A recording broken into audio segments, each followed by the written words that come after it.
Good evening, everyone. We'd like to welcome you to blackusa.news. We present to you this evening Political Cipher. My name's Doni Glover, publisher of Black USA. Be sure to like and share this broadcast as well as the other broadcasts. We stream 7 days a week on Facebook, LinkedIn, Twitter, and YouTube. We have a number of hosts, including some who will be joining us here tonight, as well as regular contributors like Mr. Irvin Reed.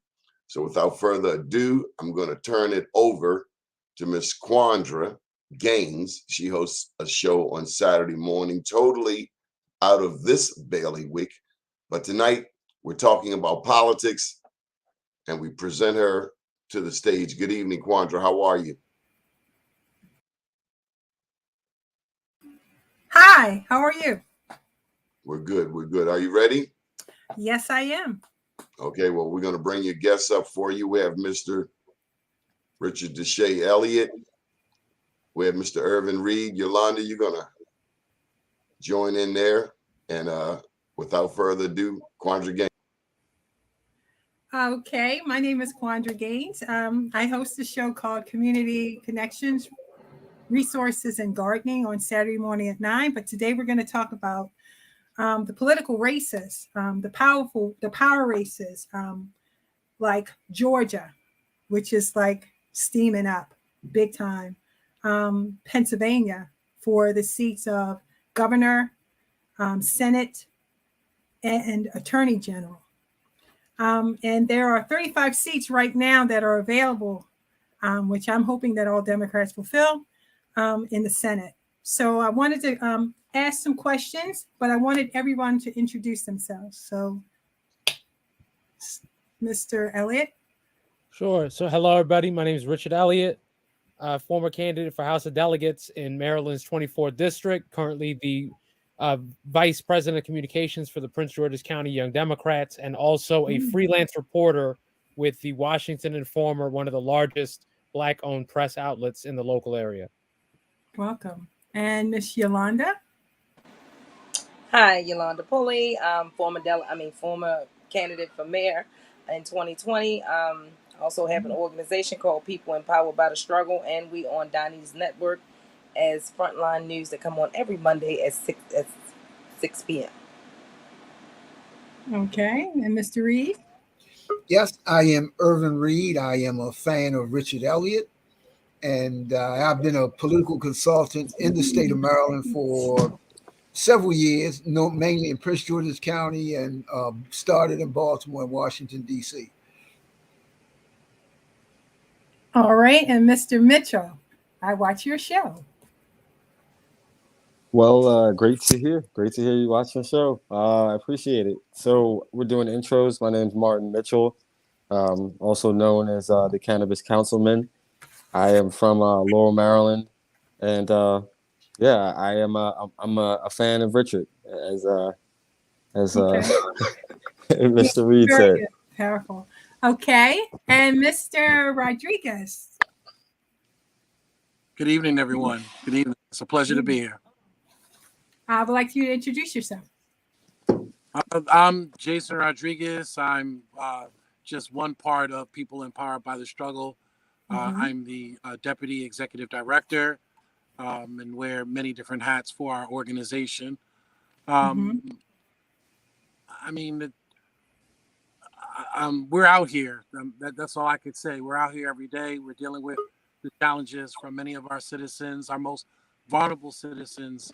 Every day, we are getting phone calls from in need of assistance, in need of help, just to navigate through everything from homelessness to dealing with addiction.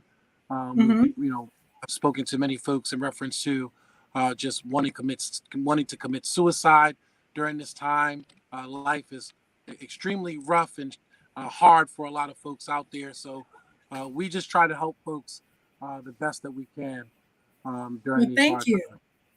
Thank you for that, Mr. Rodriguez. And Mr. Mike Haney. Hey, good evening, everyone. Good to see everyone. How's everyone doing? All right. You can introduce yourself. Hey, Mike Haney, and big supporter of Donnie and the BlackUSA.News Network. I host a show on Sunday nights called 60 Minutes in Black America, and we just started a new broadcast on Mondays called Wake Up Baltimore. All things positive, all things Baltimore.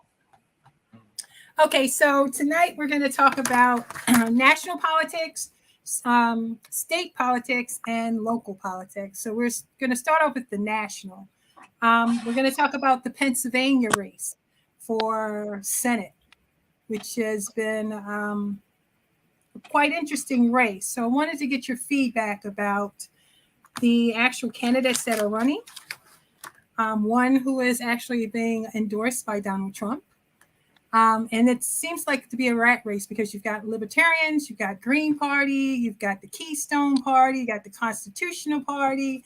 So I wanted to put it out there for each one of you to give some comments about the race in Pennsylvania. Hey, well, I always got something to say.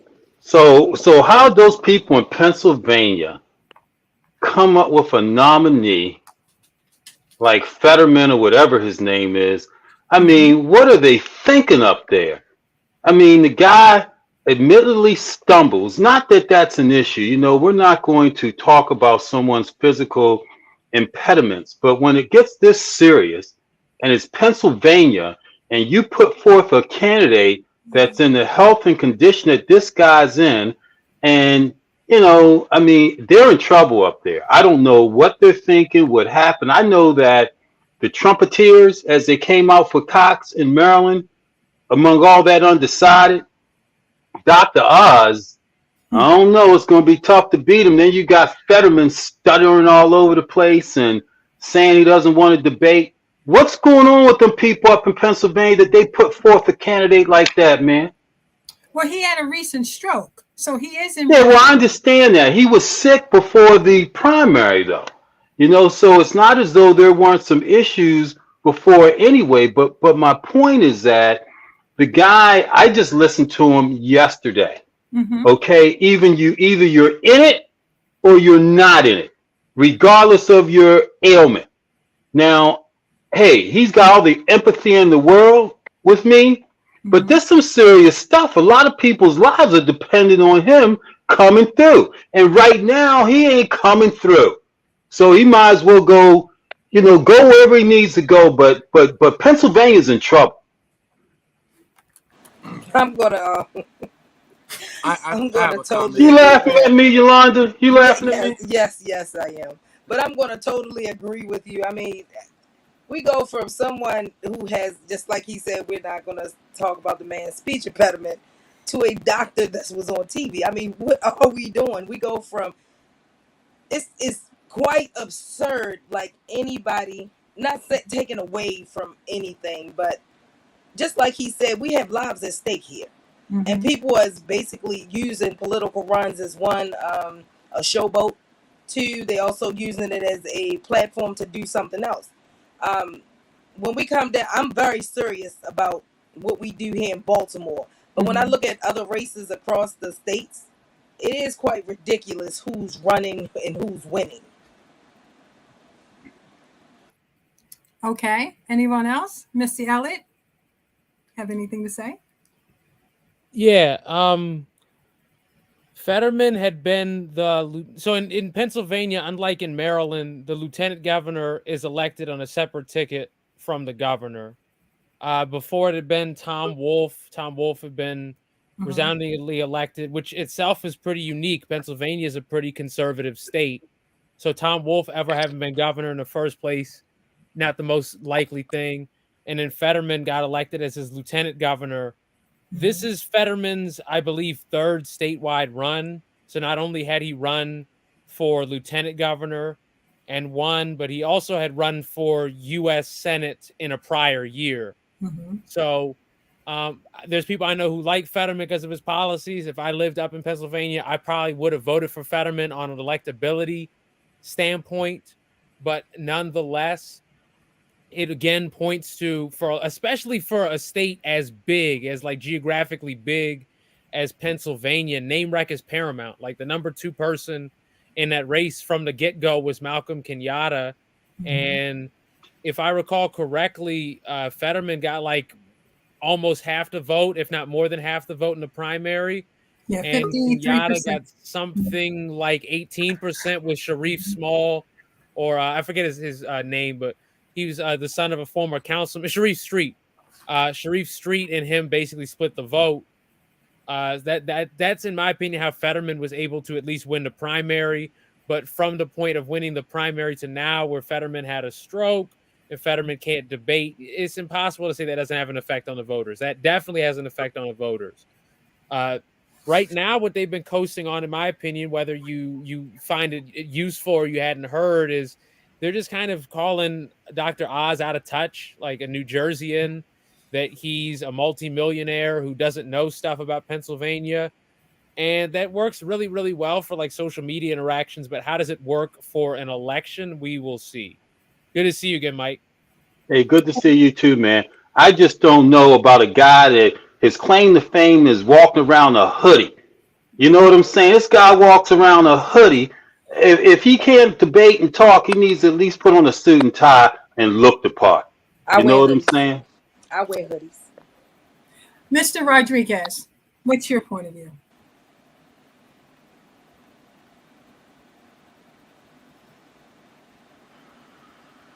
Mr. Mitchell, what's your point of view? Yes, I'm not as harsh as Mr. Haney. I know that John Fetterman, he had a stroke. I will applaud him on calling out President Biden on cannabis. So definitely calling for him to step up. I will applaud him on that on a positive note. But yes, All right. that's really all I got for you. That's all you have? How about you, Mr. Reed? I've got to admit, I've not followed Pennsylvania closely, but to me, one of the issues that we have now, basically in politics, especially nationally, when you got the Herschel Walkers and Dr. Oz and these folks, I mean, we got to call it what it is. A lot of this stuff is total name recognition and building up, and ain't necessarily about the issues. From my understanding, Fetterman got sick during his race. And so, I mean, I don't think he should have dropped out. I think he did the right thing. And so it's going to be interesting, but I just don't see Oz as a person that, quite honestly, has the credentials to really be in a race and be, and to be a good senator. So that's pretty much where I am on all of that. Okay. I think that we should actually look at, when we look at people running for office, and which one is more important? Do you think your health is more important, or you running for office? That's just, we need to make better decisions when we talking about winning and losing. And some people just don't want to lose. I mean, I get it.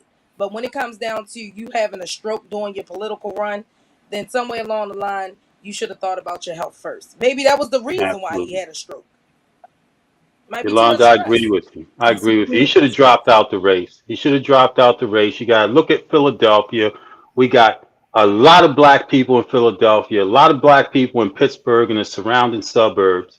And, we're going to be left hanging because a guy that Richard described ran for office 3 times, decides that he's going to hang in there versus doing what's better for the people.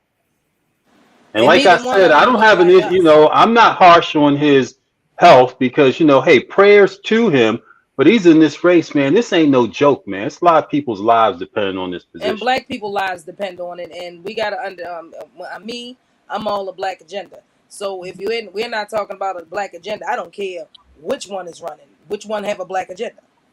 Okay. So are you saying Dr. Oz has a black agenda? No, I don't see neither one of them having a black agenda. That's what I'm saying. That's real. Okay, so I guess my point is, who would make the better? Sometimes I'd rather have a crippled person that represented me that's better for me than someone that's not. Yeah, but from what I read, neither one of them have a black agenda. And when we have an all agenda, I don't care about an all-inclusive agenda. I care about a black agenda. Everybody else have their own. We don't have nothing. So if nobody is talking about a black agenda, then you're still picking against the two evils. Mr. Rodriguez, what are your viewpoints? Well, I think it's interesting because the Times actually put out an article the other day that says, want to know why Washington is broken. And they say, look at the Senate race in Pennsylvania as an example as to why Washington is broken. They pointed to a Gallup poll that stated over 41% of those who are going to vote weren't happy with their current representatives. They were looking at turning over their current representatives. And I think that sentiment is true in many of the states, whether you have a conservative candidate or whether you have a long-term Democratic candidate. I think that you see that there's this sentiment between voters that they're just not satisfied with what's taking place currently in D.C. And they're willing to change the guard to go to D.C. with a different agenda this time.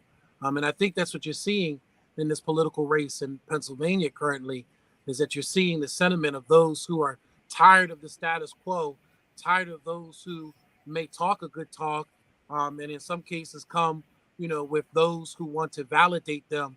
And I was always told, if you need a co-signer, that means your credit's bad. And if you need someone like a Donald Trump to co-sign, your agenda, I think that we're dealing with people with bad credit, bad agendas, and don't have the true voice of Pennsylvania. And again, that's what you're seeing in this current race. Okay. So for the Senate race, we had a senator, Pat Toomey, who retired, who was one of the, as I would call it, the COOP members that kept the status quo in the Senate. What about the governor's race, Pennsylvania? Why is that? What do you think that's so important? I mean, because right now we have a Democrat, Wolf, who is still in office, and he has quite a few. He has a long list of people who are running after his position. Does anybody have a viewpoint about that? I've seen more stuff about the Senate race, and I think that especially because of like how deadlocked the Senate is nationally, there's going to be more money going towards the Senate race, and I think the governor's race in Pennsylvania will probably more or less loosely mirror the Senate race, particularly because both of the nominees, I believe it's Josh Shapiro for governor and Fetterman for Senate. Both of them are already elected statewide. Shapiro is already the attorney general, and Fetterman is already the already the lieutenant governor. And the people they're running against, Doug Mastriano, I think, is like a state senator who is just like a random Trumper. And Dr. Oz even only barely won his primary. Among Republicans, issues dominate the primary much more so than in Democratic primaries. Not saying that's a good thing, just saying that issues dominate their primaries much more so. And there was like 3 strong candidates in their primary. Dr. Oz only won narrowly. I think that in both of the primaries, the Democrats ran away with it. And I think that both the Democrats are going to win governor and Senate in Pennsylvania. The one that's up in the air to me more so is Ohio, and I think even Ohio this time is fairly likely to vote Tim Ryan. Okay. Now, the next race that I would like to talk about is the Georgia governor race. What are your viewpoints about that with Stacey Abrams and Brian Kemp? Stacey was robbed, and I hope she gets it this time. I believe she will. She's done a lot of work, since the last cycle. This is a rematch, so this is a powerful election. Yeah. Well, and I'm sure the governor's race will play a part in those senator races too. So it definitely is important that Stacey does well. How about you, Yolanda, as a woman? What are your viewpoints? Black power. I really admire that lady. I think that we can all take some pointers out of her handbook when it comes down to representing Black people. And that's what we need more of. You know, she stands up, she's not afraid to talk, and she's not a part of basically the status quo of get along, run along, that type of game. I actually like her. All right. Anyone else? Mr. Haney? Well, I was down in Georgia during the primary, and fortunately, they have done a great job of educating their constituents. She has done a good job for the past 6 years of educating their constituents. Like Herschel Walker is a joke in the black community. You know what I'm saying? He's a joke. Thank goodness, we don't look at somebody to gain 1,000 yards and think that all of a sudden they can go to Washington, D.C. and write laws, but her getting out the vote is crucial. I believe it's going to be a real close race, just like Pennsylvania, Mastriana, these trumpeters, these guys, because Dan Cox, who is our our Republican nominee for Maryland. So look at some correlation in terms of the support and how the election played out. The primaries played out initially with a large number of undecided. The same people that sit next to us in our offices and, smiling and joking in our face, they already made their decision. They just not letting us know because they don't want any discomfort with letting us know who the real them are. And Pennsylvania has always been one of those iffy states when it comes to presidential type elections, because of the significant amount of Republicans they have in outlying counties. Even though Philadelphia has a lot of concentrated people of color, when you go to the other counties and you go up north towards Buffalo, New York, a lot of Republicans. It's going to be close. I think Kemp right now is holding the lead down in Georgia by a couple of points, but Abrams is within the percentage of error. It's going to be tough. It's going to be close. Very, very close.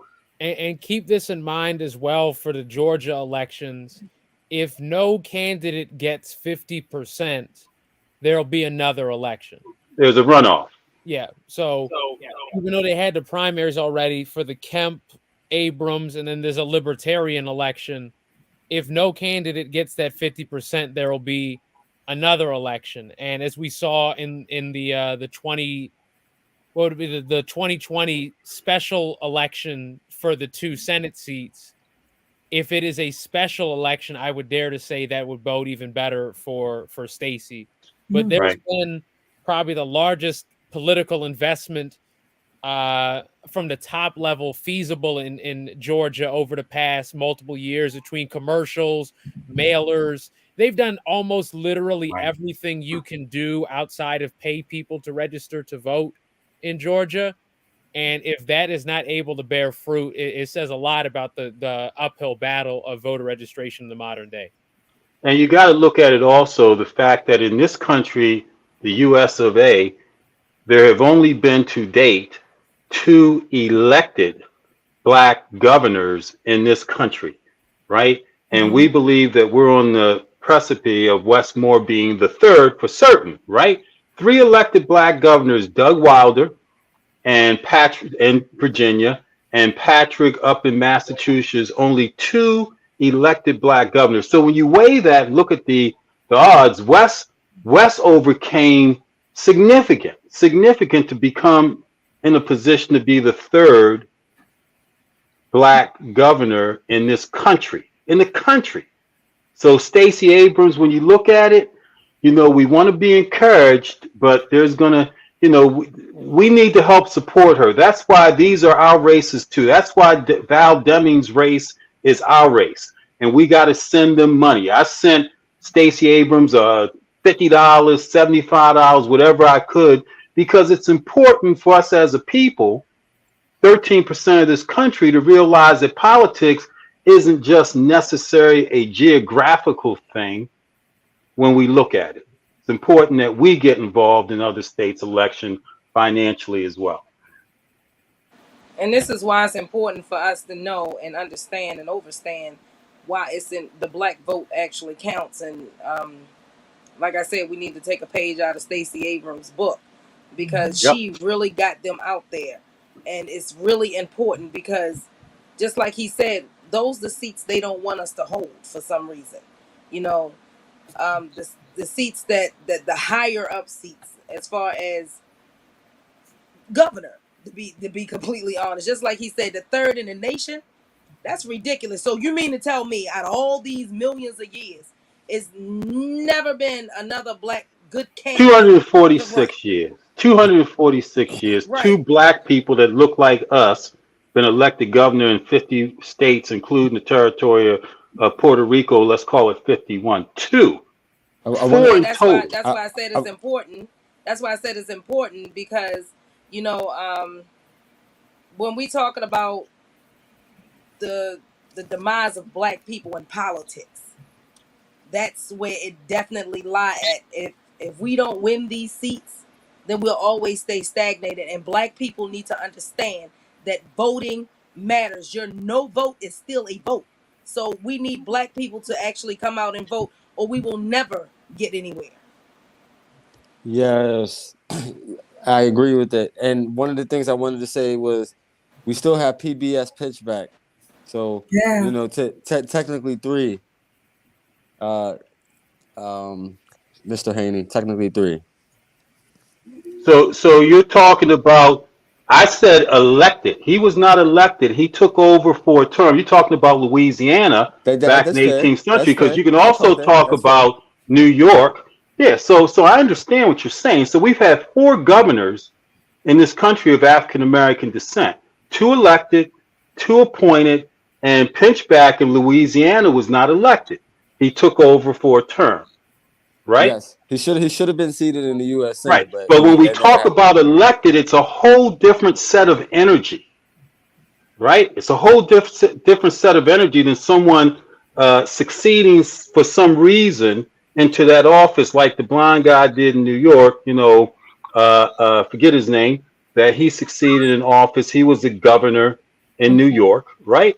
But when we talk elected at 13% of the population, we have to understand the dynamics of a strategy to be elected in these United States. Okay, so Mr. Haney, can you list out the three that you said were elected? No, so there's two that are on elected that have been elected: Patrick in Massachusetts and Doug Wilder, which was the first elected governor of this country, of Virginia, right? And then Patrick in Massachusetts. Westmore is on the cusp of being the third elected. And as Mr. Mitchell mentioned, you have Pinchback from Louisiana was appointed, as well as the governor. I forget his name. It'll come to me. I'm an old man, so I forget. Peterson. Okay, Governor while of New you're York. trying to remember, Mr. Irvin, Mr. Reed, come on in. Come on in. While Mr. Haney is trying to remember. I ain't gonna remember. Now, I wanted to say something because I've been running campaigns since 1986. Mm. And people always tell me how black people need to vote this, that, and the other. But we never talk about how our black leaders need to give people a reason for them to vote. One of the campaigns, I ran a campaign election in DC in Ward 7. They have 8 wards. The second poorest ward was Ward 7, where I ran a candidate by the name of Kevin Chavez, council member. And he got 11,000 votes. If Marion Barry is in that ward in a race, either as mayor, and Marion lived in Ward 7 for a while, there are 21,000 people there. There are 10,000 people in Ward 7 that will only come to vote for Marion. We can't sit around and continue to have people where everybody's all high on people like Obama and them who didn't do what they were supposed to do. There are a lot of people in this country, especially in the community like I grew up in Cherry Hill, who don't see a reason to vote, and no one has given them a reason. So stop telling me black people need to vote when they don't understand why they need to vote. Also, let's talk about our elected officials aren't giving them a reason. And you got a guy like a Martin Mitchell who ran against an establishment, got elected, and continues to talk the same language he taught before he got there. So I'm tired of people talking about black because they don't see a reason that they need to do it. And ain't nobody on this podcast can give them a real reason why. Obama. I can give them 10. I can give them 10 reasons why they need to. And I Okay, say it all day, every day, okay, what is why that? these seats needs to be changed because I'm out No, here no, no, I'm not all saying they day, need to every be day. changed, but you need to tell our elected officials, start with the people that can make a change. They don't listen. They But don't look, you listen. gotta explain, but they don't understand why. Somebody tell me, Irvin, you can fly to the moon and no one's ever flew to the moon, then explain to me why. If I'm continually going to jail, a president who has information in his household that is totally illegal and he's got special consideration, then let's just start telling the truth. We have a justice system that ain't fair. That's fine. It ain't fair. If you get this income, you have this justice. Yeah, let's just start talking the truth. Let's make sure all of our elected officials start telling people the truth. Then maybe they then will believe and start to vote. Let's not tell them there's going to be equality in this nation. It ain't. So until we start giving people a reason, explaining to them why, then that's when they will vote.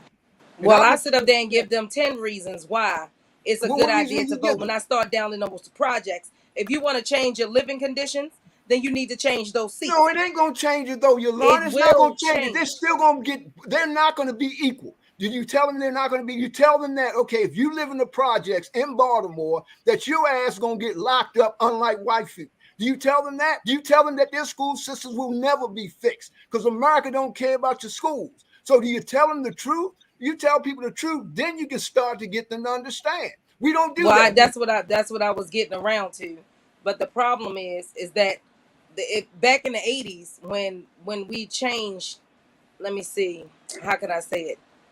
Our history of voting went down the tubes back in the 80s when we had these peoples coming out saying your vote doesn't matter. It does not count. And with just like I said, your no vote is still a vote. It's still a vote. When you don't vote your person in as in the and they don't even understand the primary election. We sucked at doing voter education in Baltimore City. We don't tell them that, oh well, I'll just vote in the general election. I'll vote in the next election. They don't understand the significance of the primary election. And I do it all day long. All day long. And I try to give hope to the hopeless. I try to give vision to the visionless. And it's not an easy task. You can tell them all day long, but guess what they're gonna do? You can lead a horse to water, but you can't make them drink. But you know, Yolanda, I'm sitting here listening to you talk about because Urban, I agree with you, man. But you know, if I'm in the projects and you talking to me in the projects and I'm not motivated to get out of projects myself, why the hell do I care about voting? Okay, so if I don't motivate myself to get out of the projects, what difference does it make whether I vote or not vote if I don't care about being in the projects? Well, Mr. Haney, you also So have to now hear understand me the out for voter a second. suppression. Hear me The out for a voter second, suppression okay? is What down I'm in those saying is areas. that sometimes we have to pull our own selves up by the bootstraps because I don't disagree with you, and I definitely agree with Mr. Irvin. But if I'm in the projects, living in the projects, you coming down there bringing me a practice ballot, telling me to go vote, giving me hope that school's going to be better and that my living conditions are going to be better. Where? In the projects? Or are you going to give me an opportunity? It's no, see, it's certain sides to that, and Doc Cheatham has been bringing this to light forever. Voter Doc who? oppression. Duck Cheatham? Doc Cheatham. What'd you say? I Duck? said Doc Cheatham. Oh, I thought you said duck Cheatham. Okay. No, Doc Cheatham has been bringing it to light forever. The voter suppression in West Baltimore, and we sat up there and watched it during this early election. There was nowhere for these people to go vote at, especially down in Harlem Park area. We were down there transporting people from Lillian Jones down to Harlem Park. It was ridiculous how they closed down polls at the last minute and didn't tell anybody. And then they changed the voter thing at Carver, where people, it's like 100 degrees outside, and you want these people to walk all the way around the building? Come on now, it's ridiculous how they did us during this election. And Armstead Jones needs to go. I don't understand why this man is still there. Because he's doing what he's doing. That's why he's still there. Why would they go anywhere else when he's doing exactly what they want him to do? You have to understand, Yolanda, didn't you run for mayor? Oh, I understand perfectly. That's But what I'm didn't saying. you run for mayor? Perfectly. Didn't you run for mayor? Absolutely. Yeah, and we want you to be mayor. But the thing of it is that the establishment and the money is not going to allow you to be mayor. Just like they let Armstead. The more we complain, the more tenure he gets. But that See, we don't that's understand. We don't understand that only when we overcome the obstacles. My grandfather in the 30s, when he was given the vote, and they were trying to beat the heck out of him, didn't stop him from going to the polls. All of a sudden, they close it down because it's too hot, whatever. Oh, I ain't going to vote. That's our attitude. What's the buck dance? I think that's where the problem lies at, is that there's enough blame to pass around. I think that past Absolutely. generations did not do a good job in keeping the momentum going. Because there was their sense of need to vote is different than the sense of need to vote now. I hear They you. wanted to vote because they wanted to be a part of this American dream. They wanted to be a Right. part of this process. And they were willing to, have dogs sicked on them. They were willing to have batons, Yeah. hit across their backs, so they were willing to stand up against the injustice that this country was dishing out. Right now, unfortunately, and I say this all the time, it seems like in some cases, some of us feel that we have overcome. And because we don't have that struggle of the past civil rights, Yeah. and the past civil rights hasn't kind of passed the baton off to the current voter base, unfortunately, many of us have become very lethargic, very complacent in our own conditions, and not realizing that the fight is not over. The struggle is not over, has never been over.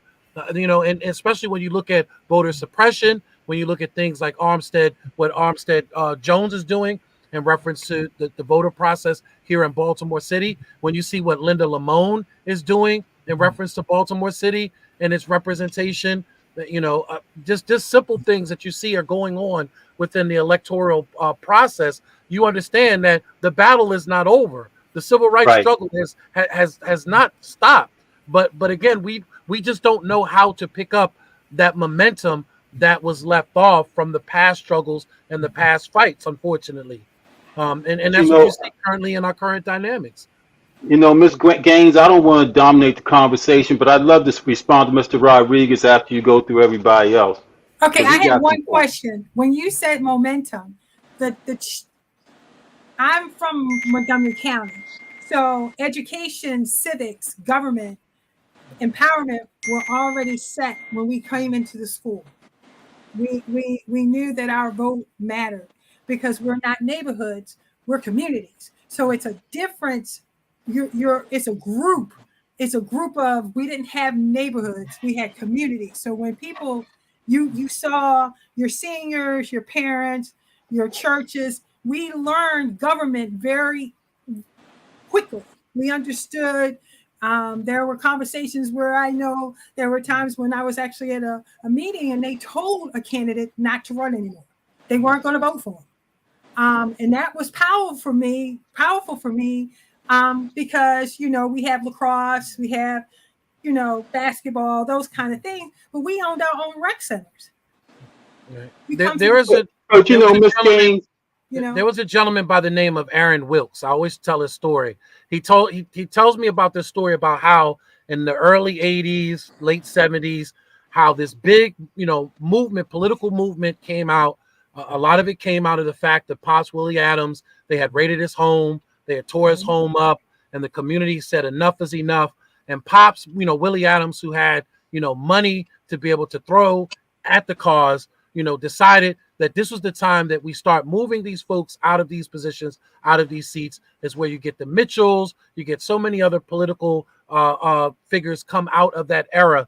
From what I understand, during that time, almost every district had a seat or two that was taken away and was put into Black power somehow. We don't have that momentum. There's no fire underneath us here in Baltimore City. There's nobody that's been, and I thought in some cases things like Freddie Gray would wake up the sleeping giant. Things like what we see going on nationally with George Floyd would wake up the sleeping giant. But unfortunately, it has not woken the sleeping giant. There's nothing that has woken us up politically here. And the ones that used to be the leader, or the ones that used to be in charge of that movement, was the churches. And unfortunately, we see that, with over 4,000 churches here in Baltimore, the churches are absent in the community. They're not as engaged as they were in the community. But it was the churches that would have the meetings, have the political meetings, and decide which candidate was going to move forward, who was going to be on the ballot. You wouldn't have all these people running for certain seats because the community would select who that person was going to be and would back that person financially and with the community outreach as well. We've lost that. We've lost all of that here. Well, Jason, call it what Well, it that's is. because the churches, that's because the pastor and the congregation have moved outside the city, right? They may come into the city from the suburbs to attend church, but they run right out after the city. But back to you for a second, Ms. Gaines, because I know a little bit about Montgomery County. And see, Montgomery County was never, I mean, you talk like it was all black there for a second. They let you all into an established community and relationships that were already there. And then all of a sudden, because that was a little bit of blacks, because that was one of the more racist counties in the 70s and the 80s with police, just like Prince George's County, beating the hell out of people that were people of color. Okay, it was never a county of significance for blacks. They let a few in like you because you're a nice person. So you're acceptable, you okay. But it wasn't as though this was our stuff. And then the Hispanics have come in there. They let Ike Leggett come in and be the county exec, whatever, and a couple of other blacks there over we're less of a population than the Hispanics in Montgomery County. You know what I'm saying? I mean, we never get a chance. Until we figure out how to pull our own selves up out of bootstraps. I mean, like if Yolanda becomes mayor, for real, what will she do? Will she just level the playing field, make sure I have good water, make sure my parks are open, etc., and then tell me if you want something, get your ass out there and work for it and do like everybody else do? Because see, I'm not going waiting for someone to hand me anything. Well, see, Mr. Haney, the thing is just like she said out in Montgomery County. And that's the thing that we're actually missing. What they did was they took civics out of Baltimore City schools on purpose. When I was in school in Cherry Hill, civics? Mr. Reed. What's civics? It was a mandatory. It was a mandatory thing that you did before you. Is that politics or what's that? Is that like CRT? I mean, it was learning about government. I mean, even something simple that we talk about all the time here in Baltimore City school system, just having a student body. I mean, and the argument that I heard was, oh, well, we don't want to create unnecessary competition and have people's feelings hurt when they don't win elections and they don't become student president or whatever have you. But that was the whole fun of having a student body, was electing someone, going through an election process, understanding what a debate was, understanding what the different positions were of each candidate that was running for school president or whatever it may have been. And it taught you local politics. That's what it did. It taught you local politics. That's why I call it educational homicide. People get upset at me when I say it, that our school system has educational homicide, and that lawsuit that's going around, it belongs to us for a reason. And I still call it educational homicide. We're killing our black people out of politics. Or educational prison intake, because every third grader that fails a test, a prison is built. So, and it's always out further in the county because they get tax incentives and things of that nature. So, I mean, we talk about Baltimore City Public Schools. I had relatives that were teachers in Baltimore City Public Schools, and at one time there was civics. Because I remember going on a school trip when we went to DC, and it was a replica of government. And we actually got to do a field trip where we got to meet different senators, different things. And we actually did laws and did legislation where we were Congress or Senate or different places. And now that system is not even, it's available because, my niece and nephew go there, or I have godchildren that are going there. But what is going to be the change in Baltimore City? Because we have black leaders in a black city. All black ain't black. Can I say something though, y'all? Sure. The schools ain't designed to teach kids. I mean, we want to have an honest conversation. Let's just have an honest conversation. Our schools are not designed to teach kids. They're designed to roll them through. So you can put civics, you can put whatever you want to put in there. That ain't why our school systems are there. Prince George's County has something called TRIM, where they kids a tax referendum initiative of Maryland, where you can't raise, the only jurisdiction in the DMV where you can't raise taxes unless you go to the ballot. That law came along when the school system became black because white people weren't trying to educate black kids. When I quit my job, I was in corporate America for 10 years as a salesman, quit my job in 1989 and said, you know what, I'm not sure what I want to do. So I went to go and teach, the substitute teacher at Cherry Hill Junior High in 1989.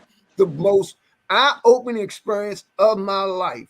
They were not trying to teach those kids. I had my own class because they couldn't get teachers, number one. What'd you say?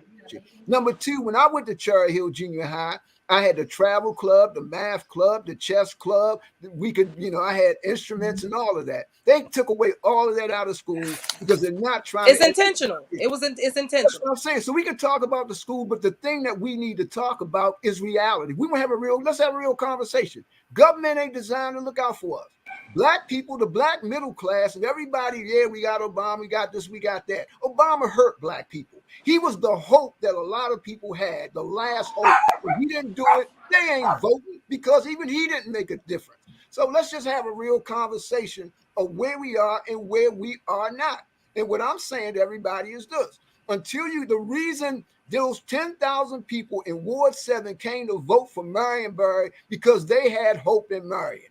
And there's nothing you can do to tell somebody to go vote for this person when they didn't do it. But Cherry Hill, when I look at what's happening now with all this killing and all this murder, all those kids in 1989 who are now parents and some of them are grandparents, they didn't have a chance, and their kids damn sure, and they don't think they have a chance. So you can tell them to vote, you can tell them to do this and all of that. That ain't the answer. There are models of school systems that work with the worst of us that look like us, with LeBron and some other people. If you go to his school, you are guaranteed a scholarship if you graduate. Yeah, you're guaranteed. Your parents going. So if we want to educate our kids, we can.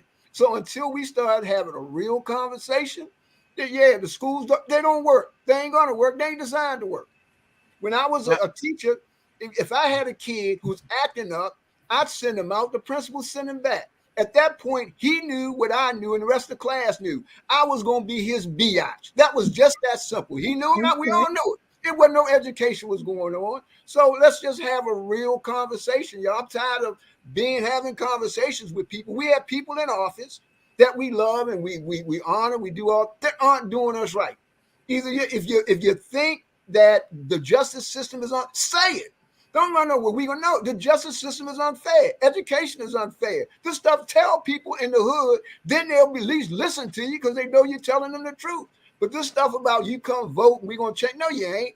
No, this thing is real. Until you get people in office that care more about people. How do you get them in office if they don't vote? Well, how do you get people? What will they do? Who do you know that's in office care more about the people than their job? That's what I'm saying. So you're saying, I mean, I'm kind of confused with what you're saying. We can't get them in office if we can't get the people to vote. No, but, and see, the thing is that when it comes down to our leadership, just because they're black doesn't mean that they have our best interests at heart. Because in order to understand politics, you have to understand how you're still being bought and sold as slaves, but down at Pier 5 in Baltimore City, and that's what's happening when they take the money. They already sold you out. And we have to get voters to understand that in order to understand the people, you have to be one of them. It has nothing to do with a big name of Brandon Scott and my good girl Sheila Dixon. I love her to death. But I'm just saying, stop voting on name recognition. That's the problem with our how can I put it? I'm trying to be nice. Stop voting career politicians, and that's the problem. We're voting career politicians as opposed to Yolanda has a platform where she calls herself the people-tician. She doesn't look at herself as a politician. And go ahead. I'm sorry, but you said something real important. The problem your problem might not be the same problem as a person living in Cherry Hill. Exactly, Right, and but that's my whole platform, sir. No, but everybody, you got to stop throwing all eggs in one basket, thinking it's a one size fit all problem. It's not. Crime over east is not the same over west, and schools over west is not the same as east. It's stop throwing everything in one basket, thinking that it's going to fit anything. It's not, and that's We what see Baltimore that. City does. We have a problem with not following best practices across the United States. We hire every failed system and we bring them into our city government because they put money into somebody's campaign. It's at this point, it's just disrespectful.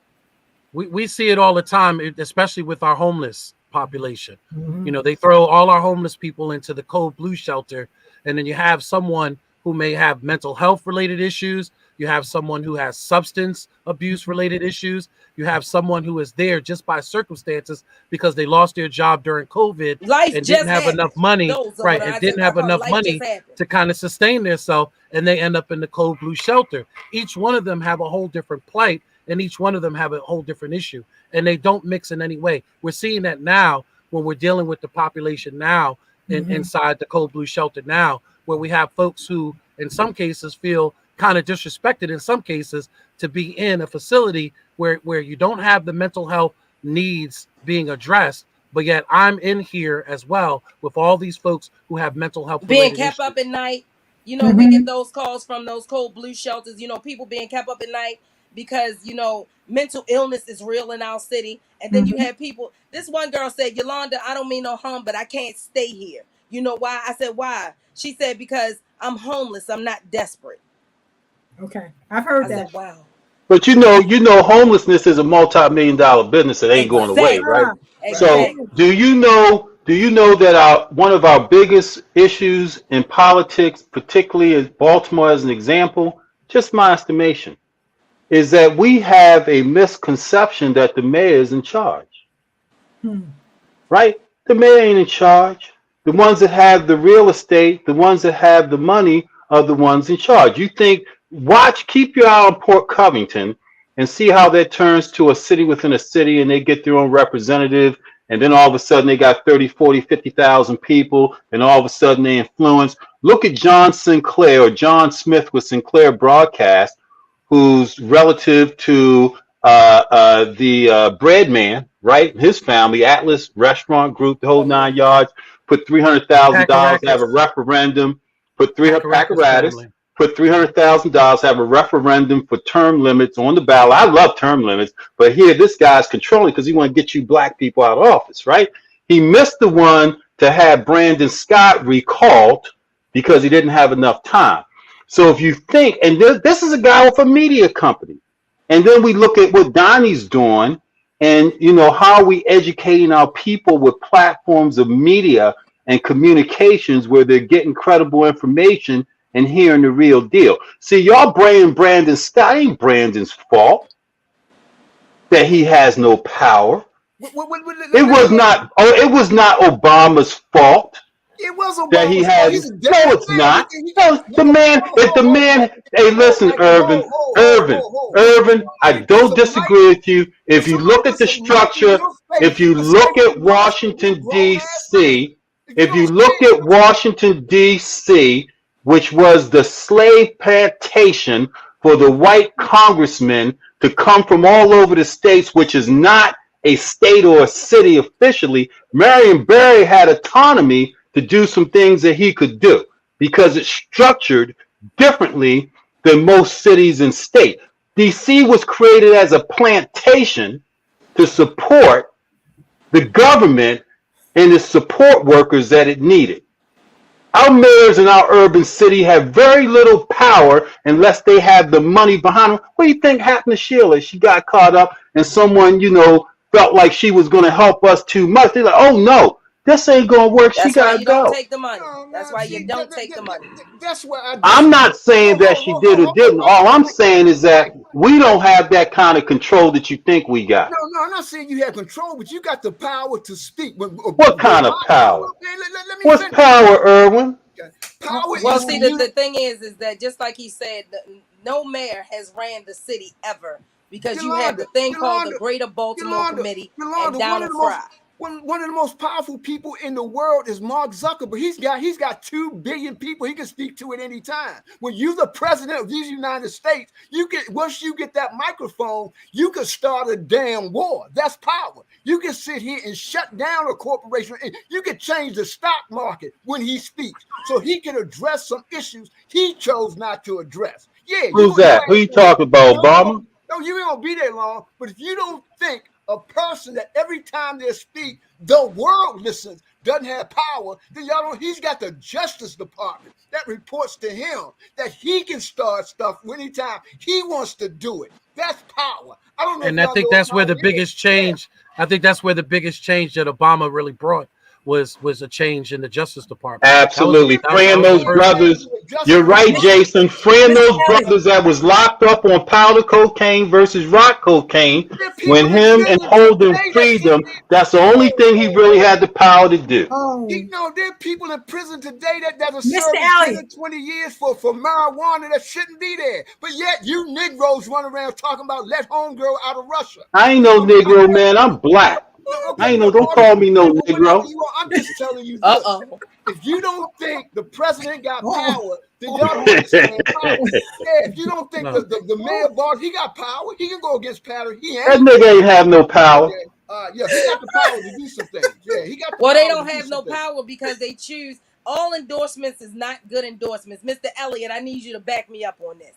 All endorsement is not good endorsements. And just because, just because the person have money, then guess what? Right there tells you who sold you out. Stop taking the money. Look. There was a county. The money only goes back into the system anyway. There's a county executive. I don't want to collect millions of dollars in a county. They can't rely on people. They can't rely on you Negroes to support them. They got to get their money from the white people because you Negroes won't support them. Ask Mr. Urban. Hey, tell the truth. Tell the truth. So you got to get it from special interests. Mr. Urban, how much money you donate last year in political campaign with the Negroes? I don't donate. Yes. They don't donate. Wait a minute, He's a Negro too. He's a Negro. Mr. Elliott weigh in. He dying over there. He dying to say something. Go ahead, Mr. Elliott. Give it to him. Okay. I had a lot, but it's been so long since I could talk or think that you gotta jump in, Negro. All right. So for one point, it's wild to say Obama had no power and that Trump had all the power. That's a wild. That's a wild dichotomy of opinions. I'm not going to say either one is right, but you can't hold that Trump is all powerful and Obama had no power. I do agree that on the finances, like Yolanda was bringing up, the Greater Baltimore Committee runs the city from a financial standpoint. But any mayor could come out and say, we need to do this. I'll work with the governor on that, blah, blah, blah. But the thing I really wanted to address before this all ended is right now, like half West Baltimore doesn't have water, right? Half of West Baltimore doesn't have drinkable water in the home. If we can't do the most basic thing in the world, provide water for people, the whole conversation around voting has completely gone out of a what am I going to do for you to a who do I like the most. And that's what I think that unfortunately politics changing from Trump becoming the predominant issue of politics for the past, I would say, at least 6 years. Trump, whether you're for him or against him, has been the biggest issue of the past several years. That's changed politics even at the local level in a really weird way. Money has gotten deeper in politics. While people are donating, I think, a little bit more than in the past, people are moving money all sorts of ways now.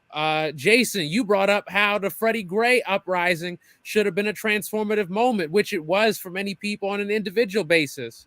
We don't have enough time in the rest of this to talk about how much money moved from one big pocket into one slightly smaller pocket during that, and how that in and of itself is an anti-revolution that prevented anything. So there's a whole lot regarding not just the financial incentives, but I think at the heart of it about how voting for many people, even at the local level now, is not about what are you going to do for me. It's not about what you can do to improve things. It's just about who you identify the most with. That is a very stunning change that I think, like Yolanda said, goes back to I'd say really the 80s with the advent of television, advertising, changes in the economy. But I don't disagree with Irvin from a very particular point of, if you can't do things for people, how are they going to vote for you? And for the most part, you cannot do things for people as an African American unless you have grand financial backing or you have incumbency.